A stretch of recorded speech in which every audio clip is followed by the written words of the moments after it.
ಬೆಂಗಳೂರು ಹಾಲು ಒಕ್ಕೂಟದ ಅಧ್ಯಕ್ಷರು ಮತ್ತು ಉಪಾಧ್ಯಕ್ಷರಿಗೆ ನಡೆದಂತಹ ಈ ಒಂದು ಚುನಾವಣೆಯಲ್ಲಿ ಸರ್ವಸಮ್ಮತವಾಗಿ ನನ್ನನ್ನ ಮತ್ತು ಮಾಗಡಿ ತಾಲೂಕಿನ ಕುದೂರು ಕ್ಷೇತ್ರದಿಂದ ಆಯ್ಕೆಯಾದಂತ ರಾಜಣ್ಣ ಅವರನ್ನ ಉಪಾಧ್ಯಕ್ಷರಾಗಿ ಅವಿರೋಧವಾಗಿ ಎಲ್ಲಾ 14 ಜನ ನಿರ್ದೇಶಕರುಗಳು ಯಾರ್ಯಾರು ಗೆದ್ದಿದ್ದಾರೆ ಅವರೆಲ್ಲರೂ ಸೇರಿ ಅವಿರೋಧವಾಗಿ ಆಯ್ಕೆ ಮಾಡಿದ್ದಾರೆ. ಈ ಚುನಾವಣೆಯಲ್ಲಿ ಬಹುತೇಕ ರಾಜಕೀಯ ಪಕ್ಷಗಳ ಹಿನ್ನೆಲೆ ಇದ್ರೂ ಕೂಡ ಈ ಸಹಕಾರ ಸಂಸ್ಥೆ ಉಳಿಬೇಕು.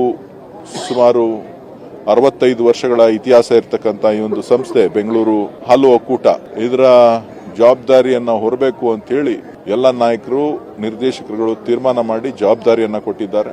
ವಿಶೇಷವಾಗಿ ಈ ಒಕ್ಕೂಟದ ಎಲ್ಲ ರೈತ ಬಾಂಧವರು ಹಾಲು ಉತ್ಪಾದಕರು ಬಹಳಷ್ಟು ನಿರೀಕ್ಷೆಯನ್ನ ಇಟ್ಟು ನಮ್ಮ ಅಭ್ಯರ್ಥಿಗಳನ್ನ ಗೆಲ್ಸ್ಕೊಟ್ಟಿದ್ದಾರೆ.